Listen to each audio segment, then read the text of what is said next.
Hei, mučiačios. Ką domina šito projekto eiga?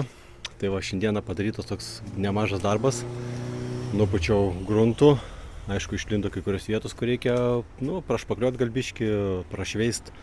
Čia ant kapoto dėsis karščio nuėmimo anga. Toks, nežinau, toks kaip būna, nežinau kaip pasakyti, ortakis, sakykim.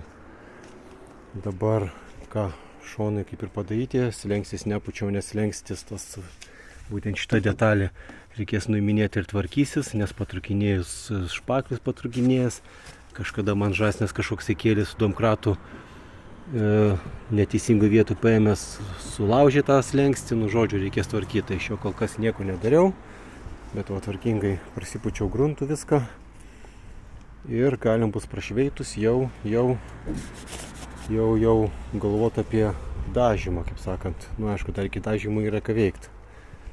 Tai va, žodžiu, ką toliau buferiukas va, tvarkingai atrodo. Prasišveis kaip kur, dar galbūt biskį pasišpakliuos ir bus kaip naujas, žodžiu. Ir pats geriausias dalykas tai pelekas ant galo, dvigubas originalas, Fordo būtent. Tai va, šitas dalykas vienas iš svarbiausių visoje mašinoje.